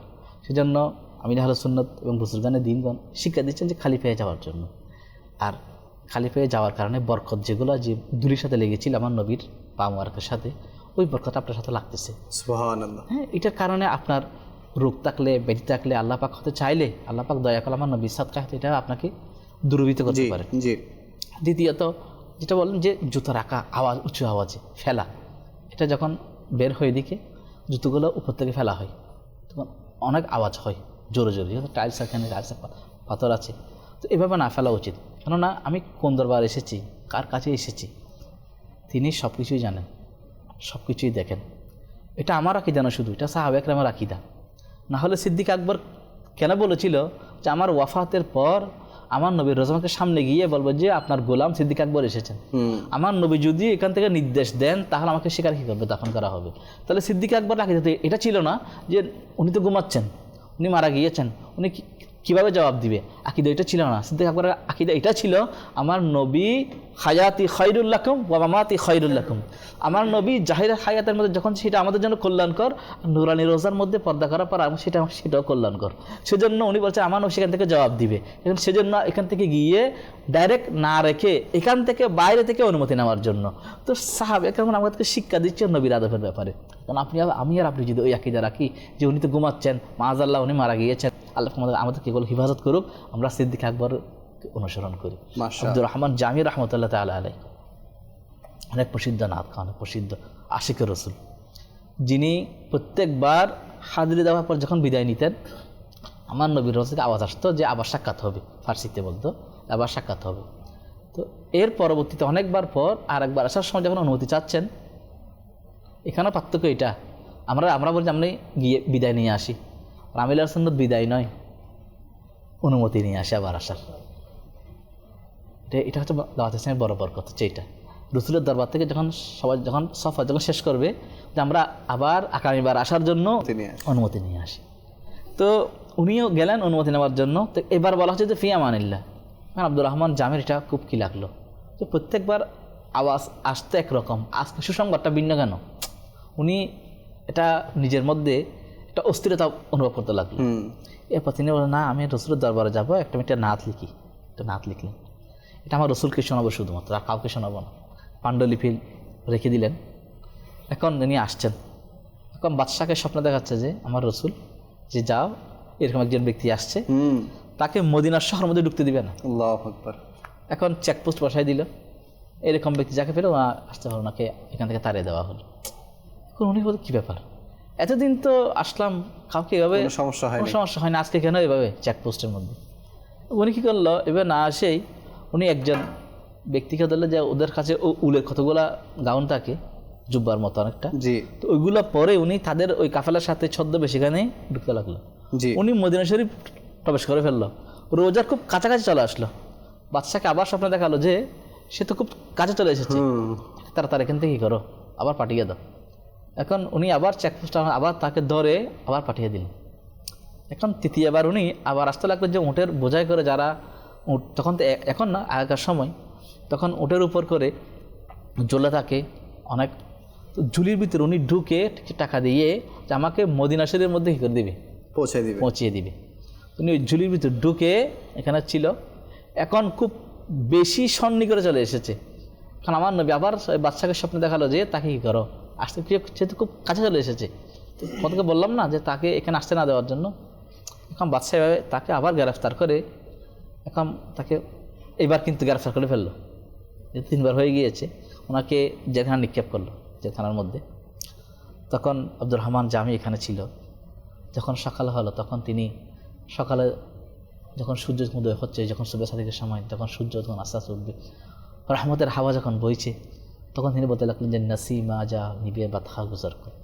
উনি ফার্সির মধ্যে যে সকালের বাতাস, তুমি তো মদিনা শরীফ দিকে যাবে, যখন মদিনায় পাকে যাবে তখন আমার হাল, আমার কাল, আমার অবস্থা একটা আমার নবীকে বলি, আমার নবীর কদমে আমার সালাম আরজ করবে, আর আমি আব্দুর রহমান জামির কষ্টের কথা একটু বলবো। আল্লাহু আকবার। এখন আপনি যখন বলেন এগুলো কোন কিতাবের মধ্যে আছে, এগুলো কোনো কিতাবের মধ্যে কি আছে বাতাসকে বলার জন্য? মানুষকে বললে মানুষ এখানে বাতাসকে বলার, বাতাস কীভাবে শুনবে? এগুলো ইশকের কাইফিয়ত, এগুলো মহাব্বতের কাইফিয়ত, এগুলো মহাব্বত আন্দাজের কথা। যে বাতাস আমার নবীর কদমে কি হাজিরে দিচ্ছে, রহমতের হাওয়া। তখন এরপর বাদশাহ আসলো, বাদশাহ এসে বলতে লাগলো, ওনাকে বকাঝকা করতে লাগলো, দুনিয়ার মধ্যে এত মুজরিম, এত অপরাধী, কাউকে বলা হচ্ছে না যে এভাবে ঢুকার জন্য নিষেধ করা হচ্ছে না। আপনি এমন কি অপরাধ করেছেন যে আপনাকে স্বয়ং রাসূল পাক সাল্লাল্লাহু আলাইহি ওয়াসাল্লাম সব আমাকে বলছে যে আপনাকে ঢুকতে না দেওয়ার জন্য। এটা বড় অপরাধ, খুব দুষ্ট মানুষ, খুব খারাপ, খুব বাজে। আওয়াজ আসতেছে, হে বাদশাহ খবরদার, সাবধান। কাকে কি বলছে? আব্দুর রহমান জামি কোনো বড় অপরাধী নয়, বড় মুজরিম নয়। আব্দুর রহমান জামি আমার আশিক। সে যে নাত লিখেছে, এটা যদি সে এটা নিয়ত করেছে, সেটা রোজার সামনে এসে এটা পড়বে, যদি সে এটা যদি পড়ে তাহলে দুনিয়ার হালতটা বদলে যাবে। আমাকে রোজা থেকে উঠে তাকে দিদা দিতে হবে। সেজন্য বলছি তাকে এখানে না আসার জন্য। তাহলে আদবটা এরকম, যারা আদববান তারা এইভাবে নিয়ামত পেয়ে। জি জি, আসলে আসলে আদব যত বেশি হবে তত বেশি নিয়ামতের অধিকারী আমরা হব। সুলাইমান ভাই।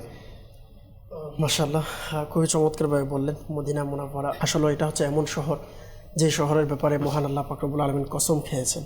আমরা জানি যে কোনো বিষয়ের কসম কিন্তু ওই বিষয়ের প্রতি করা হয় যে বিষয়ের প্রতি সবচেয়ে বেশি মহাব্বত থাকে, যে বিষয়ের প্রতি ভালোবাসা থাকে। তো আল্লাহ পাক ওই শহরকে কত মহাব্বত করেন, যে শহরের ব্যাপারে আমার আল্লাহ খুদ নিজে কসম খেয়েছেন। হ্যাঁ, লা উকসিমু বিহাযাল বালাদ। তো এটা হচ্ছে ওই শহর। আর পৃথিবীর মধ্যে, পুরো ওয়ার্ল্ডের মধ্যে শুধুমাত্র মদিনা শরীফ এমন একটি শহর যে শহরের 100টির উপরে নাম রয়েছে। মানে বলা হয় যে ওয়ার্ল্ডের মধ্যে এত নাম শুধু একটি শহরে নেই, অন্য কোনো শহরে নেই। কিন্তু মদিনা শরীফ এমন একটি শহর যেটার ব্যাপারে ওলামায়ে কেরামগণ প্রায় 100টি নাম, মদিনার নাম দিয়েছেন, প্রায় 100টির উপরে। তো মদিনা শরীফের ব্যাপারে আল্লাহ পাক আমাদের সবাইকে বাস নসিব করুক। আল্লাহ রসুল সাল্লাল্লাহু আলাইহি ওয়াসাল্লাম হাদিসে পাকের মধ্যে বলেছেন যে তোমাদের মধ্যে কেমন জামানত দাঁড়ি দিচ্ছে হুজুর সাল্লাল্লাহু আলাইহি ওয়াসাল্লাম, যে তোমাদের মধ্যে যারা আছে সম্ভব হলে তোমরা মদিনায় এসে মরো, মৃত্যুবরণ করো। কেননা যে মদিনায় মৃত্যুবরণ করবে আমি রসুল তার জন্য শাফাআত করব, আমি রসুল তার ইমানের সাক্ষ্য দিব। তো হুজুর সাল্লাল্লাহু আলাইহি ওয়াসাল্লাম নিজেও বলেছেন যে মদিনায় মরার ইচ্ছা পোষণ সকলের জন্য হয়। তো সেই হিসাবে আমাদের প্রত্যেকের উচিত যে মদিনায় যেন আমরা মৃত্যুবরণ করি, সবসময় দোয়া করা। আর হাদিসে পাকের মধ্যে হাজিরের ব্যাপারেও তো এরকম রিওয়ায়াত এসেছে। জি জি, যে আল্লাহ রাসূল সাল্লাল্লাহু আলাইহি ওয়াসাল্লাম হাদিসে পাকের মধ্যে বলেছেন যে মান যারা কবরি ওয়াজাবাত লাহু শাফাআতি, যে আমার জিয়ারত করলো আমি তার জন্য শাফাআত করব। আপনি প্র্যাকটিক্যাল লিয়াকত ভাই, যেটা আমি নিজের চোখে দেখেছি, আছে না যে প্র্যাকটিক্যাল আল্লাহ রসুল, আমরা যে আমাদের পথ যেটা আছে, আমির আহলে সুন্নাত আমাদেরকে যে পথে চালাচ্ছেন এটা কতটুকু হক। হ্যাঁ, একটা হচ্ছে নিজের চোখে দেখা। তো নিজের চোখের দেখার ঘটনা যদি আমি আপনাদের বলি, যারা গিয়েছেন আলহামদুলিল্লাহ আল্লাহ কবুল করেছে। তো আল্লাহ রসুল সাল্লাল্লাহু আলাইহি ওয়াসাল্লামের মদিনাকে মহাব্বত করা এমন একজন আশিক, যার ব্যাপারে আমি ছোটোবেলাও দেখেছি। চাঁদপুরে থাকতেন, হয়তো হুজুরও চিনবেন, ওনার অনেক লিখনী আছে। আলা হযরত রহমতুল্লাহ তাআলা যেভাবে অসংখ্য নাত লিখেছেন, উনি অসংখ্য কাসিদা লিখেছেন। আশিকের রসুল, এনার নাম ছিল ডক্টর শেখ মনজুর আহমেদ রহমতুল্লাহ তাআলা আলাইহি, ইনি এত বড় আশিক ছিলেন, 100-এর উপরে নাত লিখেছেন। আর এনার নাতের মধ্যে এমন ছিল যে ইনি যখন নাত পড়তেন, আমরা যেরকম আমির আহলে সুন্নাতকে দেখি, আমি নিজেও দেখেছি ছোটোবেলায়, উনি যখন নাত পড়তেন অনেক কান্না করতেন। আর যখন মিলাদ কিয়াম করতেন, আমি নিজের চোখে আলহামদুলিল্লাহ দেখার সুযোগ হয়েছে, আমির আহলে সুন্নাত দামাত বারকাতুহুল আলিয়ার যেরকম দাড়ি, ওনারও এরকম দাড়ি ছিল। ইনি যখন মিলাদ কিয়াম করতেন, মিলাদ কিয়ামে কান্না করতে করতে পুরো দাড়ি ভিজে যেতেন। যারা বদ মাযহাব বদবখত, এরা অনেক সময় এটাকে নিয়ে ঠাট্টা মশকরা করতেন যে কি মিলাদ কিয়াম করছে এরা, ঘন্টার পর ঘন্টা দাঁড়িয়ে কি আছে। তো উনি নিজেও সারাটা জীবন ইনি কাজ করেছেন, বাস মদিনা মদিনা মদিনা মদিনা, ওনার লেখা আমির আহলে সুন্নাত। আজকে দেখেন প্রত্যেকটা জায়গাতে বেশিরভাগই শুধু মদিনা মদিনা চ্যানেল আমরা দেখছি, মাদানী চ্যানেল, মাদ্রাসা দিয়েছে মাদ্রাসাতুল মদিনা, জামিয়া দিয়েছেন জামিয়াতুল মদিনা, সব জায়গাতে শুধু মদিনা আর মদিনা। ওই ব্যক্তিরও শুধু তার প্রত্যেক ধ্যানে কাজে কর্মে সব জায়গাতে শুধু মদিনার মহাব্বত, মদিনার প্রতি ভালোবাসা। তো ওই আশিকে রসুল সে যেই বছর দুনিয়া থেকে বিদায় নেবে, হ্যাঁ, ইনি বিদায় নেওয়ার সময় লাস্ট একটা নাত লিখেছেন, ইস্তেগাসাও লিখেছেন। ওইটার মধ্যে হুজুর সাল্লাল্লাহু আলাইহি সাল্লামের কাছে ইনি দোয়া চেয়েছেন, ইয়া রাসূলুল্লাহ, আমি আপনার মদিনায় মরতে চাই, হ্যাঁ, আপনার চরণে আমি থাকতে চাই। অথচ বাংলাদেশে বাড়ি, 2011 সালের ঘটনা। তো ইনি বললেন যে আমি আপনার মদিনায় থাকতে চাই, ইয়া রাসূলুল্লাহ আমাকে কবুল করেন।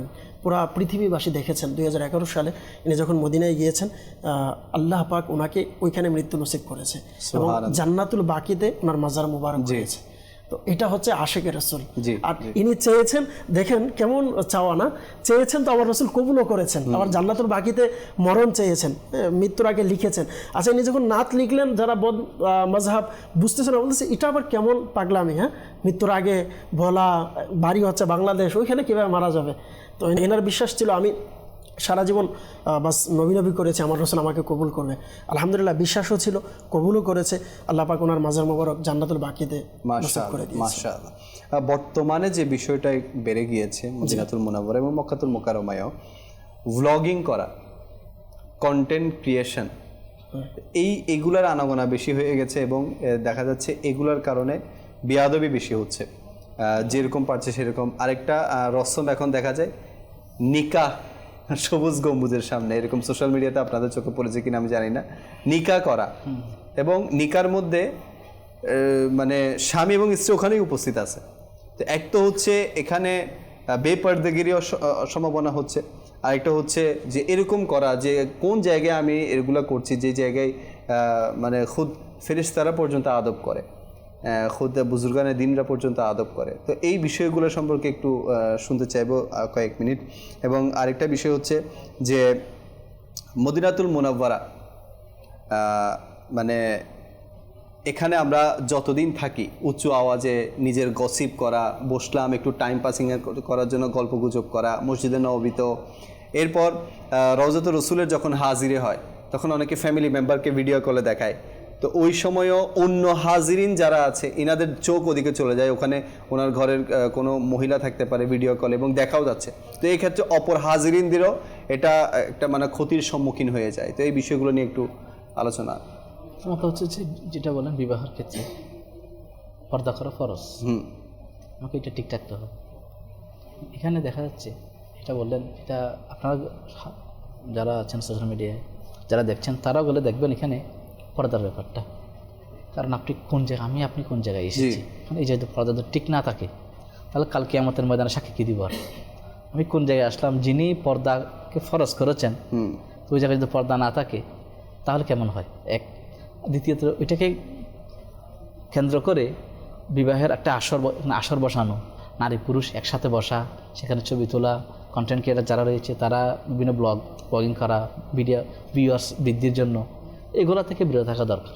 কেননা আমি এখানে ওইগুলো করার জন্য আসি নাই, আমরা এসেছি এখানে প্রিয় নবীর দরবারে নিজের গুণাগুলোকে মাফ করানোর জন্য। আর প্রিয় যদি কবুল করেন তাহলে জান্নাতুল বাকির যেন আমাদের শেষ নিঃশ্বাস যেখানে ত্যাগ হয় এবং 2 গজ জমির যেন ব্যবস্থা হয়ে যায়, এগুলোর জন্য। এখানে দুনিয়ার বিষয় কোনো অন্য কোনো স্বার্থের জন্য নয়। আর যারা যে উদ্দেশ্যে সফর করবে তারা ওইগুলোই পাবে দেখবে। আর যারা প্রিয় নবীকে পাওয়ার জন্য, প্রিয় নবী পাওয়ার জন্য যারা সফর করবে তারা এইভাবেই পাবে। তৃতীয়ত এরপর আপনি যেটা বললেন যে মদিনায়ে পাকের মধ্যে কথাবার্তা বলা ওখানে কথাবার্তা মানে বলা। সেহেনের মধ্যে বসে আছে, মানে নিজেদের গ্যাং যেটাকে নিয়ে গেছে বা গ্রুপ কাফেলা। কাফেলা, তো এই বসে কথা বলা শুরু করে দিচ্ছে, মানে আলতু ফালতু কথা বলা। এরপর ওই যে হাজিরির সময় আপনার ভিডিও কলে ফ্যামিলিকে দেখানোর সময় অন্য হাজিরি যারা দিচ্ছে তাদেরও এটা চোখের হিফাজত করা কঠিন হয়ে যায়। যদি এগুলো করতে হয় ওই জায়গায় বসুক যেমন থেকে যেখানে অন্য কারো চোখ অন্য যাচ্ছে কারো চোখ পড়ে না। আর যিনি দেখবেন উনি যদি এখান থেকে লাইট অফ করে শুধুমাত্র ওনাকে দেখা যাচ্ছে না, লাইট অফ করে রুমের মধ্যে উনি দেখছে কিন্তু এখান থেকে সবজি গম্বুজ সবুজ গম্বুজ দেখছে। হ্যাঁ, এটা খুব সুন্দর পরামর্শ দিয়েছে। এটা করতে পারে, বা ওনার ওদিকের ভিডিও অফ রাখতে পারে। হ্যাঁ অফ রাখতে পারে, তাহলে আর কি হচ্ছে না। আর আমি ভিডিও করার সময় এখন আমার স্ক্রিন যদি অন্য কোনো মহিলা চলে আসে ফ্যামিলি মেম্বার, তো এগুলো থেকে বেরো থাকা দরকার, কারণ এখানে তো বিশ্বের সমস্ত জায়গা থেকে অনেক পুরুষ মহিলা এখানে আসছে, তো এগুলোর প্রতি একটু দৃষ্টি রাখা দরকার। আর এখানে এসে মোবাইল আসলে এখানে এসে মোবাইল নিয়ে ভিডিও করে কাউকে দেখাবো এগুলো সময় করি, এখানে তো এগুলো সময় নেই। এখানে তো আমার প্রতিটা নিঃশ্বাস প্রতিটা মুহূর্ত অনেক দামি, আমার এখন ওইগুলো করার সময় নেই তো। পাবোই তো 7-10 দিন ওখানে, অল্প সময়। এখন এগুলো করে কাটিয়ে ফেলি তাহলে আমি আমার মূল লক্ষ্য আমি বুঝতে পারবো না। জি জি, সেই জন্য এগুলো বিরত থাকা দরকার। আমরা বুজুর্গানে দিনের অনুসরণ করি। আমার একটা জিনিস সবচেয়ে বেশি মনে পড়ছে, যখন আমরা জাবালে নূরে যখন পৌঁছলাম, তো জাবালে নূরের মধ্যে এখানে তো অনেক লাইন ছিল, দীর্ঘ লাইন। তো এখানে লাইনের কারণে এখন সবাই কী করছে জানেন, এখন তো এখানে আপনি যেটা বললেন কন্টেন্ট ক্রিয়েটার, সবাই এখানে ভিতরে গিয়ে একটা ছবি শুধু, ওইখানে গিয়ে একটা 2 টাকা নামাজ আদা একটু দোয়া করবো, ওইটা নেই। এখানে যাচ্ছি, হ্যাঁ একটা ছবি তুলছি, বাস এই পোস্ট ছবি তুলে চলে আসছি। কোন জায়গায় যাচ্ছি আমি, কোন জায়গায়, এখানে একটা অবস্থান করেছেন। তখন এখন এই মুহূর্তে আমাদের একজন উনি কী করলো, ক্যাম্প শুরু করে দিল, মিলাদ ক্যাম্প শুরু করে দিল। মিলাদ ক্যাম্প যখন শুরু করে দিয়েছে, আমাদের সাথে কিছু হিন্দুস্তানের ছিল, এরাও শুরু করে দিয়েছে। তো আমার পাশে একটা মাদানী মুন্নি ছিল, মাদানী মুন্নিটা আসার পর হচ্ছে যে ইস্ক দো আলা হজরত কা, আমার এটা খুব বেশি মনে পড়ে, এটা যে আমাদের অন্তরের মধ্যে আল্লাহ তাআলার ইস্কটা দান করো, এই কথাটা আমার খুব বেশি মনে পড়ে। এটা যে একটা ছোটো মাদানী মুন্নি, তার অন্তরের মধ্যে আল্লাহ হজরতের মহাব্বত এটা তাকা, এটা এই জিনিসটা এটা পরে সবাই এখানে দোয়া করছে পরবর্তীতে। কিন্তু আর যারা আছে এরা বলছে এগুলো কি, এখন যে ছবি তুললো এগুলো কোনো অপরাধ না। যে মাত্র আপনি মিলাদ ক্যাম্প করলেন, একটু দোয়া করলেন, এটা এখন এটা অপরাধ। আপনি নামাজ পড়তে গেলে আপনার কাছে এতক্ষণ সময় নেই, আমরা সবাই দাঁড়িয়ে আছি না, আপনি নামাজ করে পড়তেছেন এখানে, বিভিন্ন কথাবার্তা। এরপরে যখন গাইরে সুরের মধ্যে যখন পৌঁছলাম, এখানে একজন আমাদের স্নাইপারে নাক পড়ছিল, তো একজন মহিলা, উনি আবার পর্দা করা ছিল, বয়স্ক মহিলা, উনি বাইরে ছিল। তো আমরা এখান থেকে বের হলাম, উনি এখান থেকে বলতে লাগলো যে এখানে নাক পড়েছে কে, তখন বলছে একজন স্নাইপার, উনি গোতা ভিতরে, উনি কিন্তু নাচ পড়ছে এখানে, ওরা আর কান্না করছে, উনি এখানে বাইরে বসে। তুমি বলতে লাগলো যে আমাকে আরেকটা নাচ শোনাও এখানে। তার স্নেহ ভাই উনি লাম ইয়াতি নাদির কাফি নাদির আল্লাহ হযরতের নাচ পড়ছিল, আর উনি দিকে বসে কান্না করতেছে এখানে। আল্লাহু আকবার। তাহলে দেখুন ইশক, এটা ওই যে বললাম ইশকের কোনো দলিল নেই। জি, নাচ পড়ছে কে, কান্না করছে কে। কিন্তু আমাদের এখানে কান্না করলো যে উনি কি হারিয়েছে। কিন্তু উনি দেখুন ইশকের মোহাব্বত আমার নবীর, নাচ যতই শুনছে উনি ওনার ততই ভালো লাগছে। আর আশিকের খোরাক তো এটাই। এই জন্য আমরা যারা আছি আমাদের উচিত অন্তরের মধ্যে ইশকের মোহাব্বত দান করি, এগুলো পাওয়ার জন্য চেষ্টা করি। আর মদিনা শরীফের মাটি একবার দেখেন না, মদিনা শরীফের মাটিগুলো কীরকম সুন্দর লেখত ভাই। আমাদের এখানে তো মাটি আছে, আর এখানের মাটি, আপনি এখানে বাংলাদেশে মাটির সাথে কয়েক সেকেন্ড হয়তো গড়াগড়ি করলে আপনার পুরো কাপড় ময়লা হয়ে যাবে, ওখানে এত করার পরও কোনো ময়লা হয় না। বালি ওখানের মাটিগুলো এত এত ধবধবে হলুদ, এত সুন্দর। শোন ভাই, আপনি দেখলে আপনার অন্তর জুড়িয়ে যাবে। আর এগুলো থেকে এত সুগন্ধি, গাড়িশ্বরের মধ্যে পাথর কণা যেগুলো আছে না, এগুলো হাত তুলে স্পর্শ করেছি, ওগুলো থেকে এত সুগন্ধ আসছে যেগুলা বলাই বাহুল্য। গাড়ির শহরের মধ্যে গুহার মধ্যে তো যে সুগন্ধ, এরপর যে বলে নূরের মধ্যে অনেক সুগন্ধ, এইগুলো বাস না, এগুলো আর এই সুগন্ধগুলোও আশিকের রাসূলরাই পাবে, বাকিরা এগুলো নিয়েও প্রশ্ন করে। হ্যাঁ, এগুলো নিয়েও প্রশ্ন করে, সবাই পায় না তো, সবাই পায় না, আমি পাই নাই। তারপর আপনি যখন ইয়াতে যাবেন সিজদার পাহাড়ে, ওইখানে যখন বসবেন, কিছুক্ষণ পর যে বাতাস যেটা আসছে সেটা, ওইটার সুগন্ধ আমাদের সবাইকে বারবার পাথরের থেকে যে সুগন্ধ আসছে, ওইটা তো বাস দুনিয়ার কোনো পারফিউমের সাথে মিলবে না, এরকম সুগন্ধগুলো। কয়েক কলিমান কাউত শুনবে, ইনশাআল্লাহ অনুষ্ঠানকে শেষের দিকে নিয়ে যাব। মুর্শিদ আমার তার, মুর্শিদ আমার তার, আল্লাহর বড় ইহসান তিনি দয়া দয়াল নবীর উপহার আল্লাহর বড় এহসান তিনি দয়াল নবীর উপহার সাধক মুখলিস আলিম তিনি বহু গুণের সম্ভার তিনি মুর্শিদ আমার আত্মার তিনি মুর্শিদ আমার আত্মার তিনি মুর্শিদ আমার আত্মার তিনি মুর্শিদ আমার আত্মার তিনি মুর্শিদ আমার আত্মার তিনি মুর্শিদ আমার আত্মার মুর্শিদ যে আত্মার আমার মুর্শিদ যে আত্মার আমার মুর্শিদ যে আত্মার আমার মুর্শিদ যে আত্মার মুর্শিদ যে আত্মার আমার মুর্শিদ যে আত্মার আমার মুর্শিদ যে আত্মার আমার মুর্শিদ যে আত্মার ইনশাআল্লাহ তার উসিলা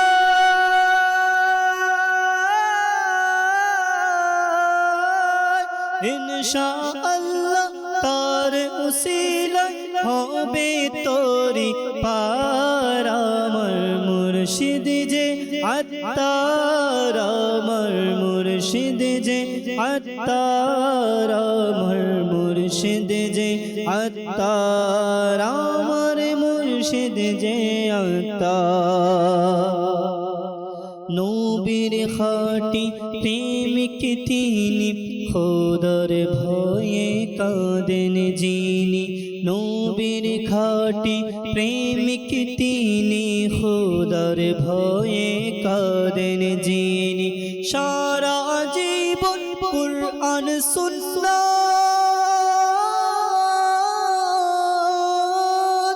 সারা জীবন করলেন কুরআন সুন্নতের প্রচার আমার মুর্শিদ যে আত্মার আমার মুর্শিদ যে আত্মার আমার মুর্শিদ যে আত্মার আমার মুর্শিদ যে আত্মার মুর্শিদ যে আত্মার আমার মুর্শিদ যে আত্মার মুর্শিদ যে আত্মার আমার মুর্শিদ আত্মার মাশাআল্লাহুল করিম। মদিনার আলোচনা যত করব তত ভালো লাগবে, কিন্তু শেষ হবে না। মদিনার আলোচনা করতেই মন চায়, আর মদিনায় গিয়ে মদিনার আলোচনা এটা তো আরও অনেক বেশি মানে কি বলবো, আরও বেশি অনেক ভালো লাগে। আল্লাহ পাক আমাদের সবাইকে মদিনায় গিয়ে মদিনার আলোচনা করার তৌফিক দান করুক। যে জিয়ারতগুলোর কথা ইকরাম ভাই বলছেন, সেই জিয়ারতগুলো করারও তৌফিক দান করুক। আসলে এই কথাগুলো যখনই মনে পড়ে যে কোন কোন জায়গায় আমরা গিয়েছি, কেমন কেমন অনুভূতি ছিল, মনে পড়লে আবারও মন চাই ছুটে যায় যে সেই মদিনায়। মহানবী যখন পর্দা করেছেন তখন মাইশা সিদ্দিকা রাদিয়াল্লাহু তাআলা যখন ছিলেন তখন তিনি এখানে চেষ্টা করেছেন, তখন পর্দা করতো না। যখন সিদ্দিক আকবর যখন সেখানে ছিলেন তখনও পর্দা করতো না। যখন ফারুক আজম যখন পর্দা করেছেন তখন মাইশা সিদ্দিকা তখন পর্দা করেছেন। কি জন্য? আগে ছিল স্বামী আমার রসুল, এরপর নিজের পিতা, বাবা, সেজন্য পর্দা। এখন যেহেতু ফারুক আজম তখন তিনি পর্দা করেছেন, সেজন্য দুনিয়া থেকে চলে গেছেন, এরপর পর্দা করেছেন। আমাদেরটা মাথায় রাখতে হচ্ছে। এটা আক্তের কথাটা বললেন, আমরা চাইলে আক্ত করতে পারি, কিন্তু আমাদের পর্দা সহকারে কনেকে অন্য জায়গায় রেখে আমরা করতে পারি। এই বিষয়টা একটু মাশাআল্লাহ মাশাআল্লাহ। এই জন্য ওখানে বিশেষ করে ইসলামী বোনদের কিন্তু বিশেষ খেয়াল রাখা উচিত মদিনায় আদব করার ক্ষেত্রে। মানে ওনাদেরও প্রত্যেকটা কদমে কদমে অনেকে দেখি যে মহিলাদের যখন মসজিদে নববী খুলে দেওয়া হয় দৌড়ে গিয়ে একেবারে সামনের কাতার পাওয়ার জন্য টিকটক বা এখানে গিয়ে এগুলো করে। আবার পুরুষরাও যখন রিয়াজুল জান্নায় ঢোকার সময় হয় তারাও দৌড় মারে। তো আমার সাথে একজন মোবালিক ছিল, আমি বললাম যখন আমি ওনার সাথে ছিলাম, তো জান্নাত রিয়াজুল জান্নায় আমাদের ঢোকার সময় আসলো, তখন ওই যে বাবুল আপনার জিব্রাইল দিয়ে ঢোকানো হয়, তো ওদিক দিকে ঢুকে সবাই দৌড় মারতেছে ওই যে প্রথম কাতার পাওয়ার জন্য, প্রথমে একেবারে মিনারের পাশে বা ওদিকে পাশে। আমি হুজুরকে বলছি হুজুর চলেন না, বলছে না এখানে দৌড়িয়ে তো লাভ নাই, আমার নসিবে যেটা আছে আমি এটা পেয়ে যাবো, আর এখানে দৌড়াইলে তো আরো উল্টো আমার আমল বরবাদ হয়ে যাবে, আর এটা তো খাস জায়গা, একেবারে পাশেই নবী পাকের রওজায়ে মুবারক, ওখানে কিভাবে আমি দৌড়াবো?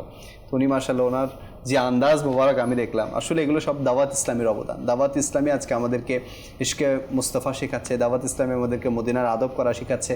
তো এই জন্য বলবো দাওয়াত ইসলামের একটি কিতাব আছে 130টি আশিকানা রসুলের 130টি ঘটনা। তো এই কিতাবটি আপনারা সংগ্রহ করেন, ওখানে আপনারা মদিনার অনেকগুলো শান শওকত সম্পর্কে জানতে পারবেন, মদিনার ফজিলত, মদিনার আদব, এবং আমির আহলুস সুন্নাতের মদিনার ভিডিওগুলো দেখেন। ইনশাল্লাহ এর মাধ্যমে আপনার অন্তরের মধ্যেও মদিনার মহব্বত সৃষ্টি হবে। আর দাওয়াত ইসলামের সাথে অ্যাটাচ থাকেন, মদিনা আপনাদের নসিব হবে। আজকে আমরা যা শুনেছি এর উপর আমল করার তৌফিক দান করি, এবং সর্বোপরি এটাই দোয়া করি যে আজকে আমরা এখানে যারা আছি এবং স্ক্রিনের বাইরে যারা আছেন, স্ক্রিনের সামনে যারা আছেন, সবাইকে আল্লাহ পাক মদিনা নসিব করুন, আমিন। বাজব নসিব করুক, মুর্শিদের সাথে নসিব করুক। ইনশাআল্লাহ আগামীকাল আবারও দেখা হবে। সাল্লু আলাল হাবিব সাল্লাল্লাহু আলাইহি ওয়াসাল্লাম। রহমতেরি মেঘমালা আর চারিদিক নূর, রমজান খোদার দয়ায় হয়ে গেছে মাগফিরাতে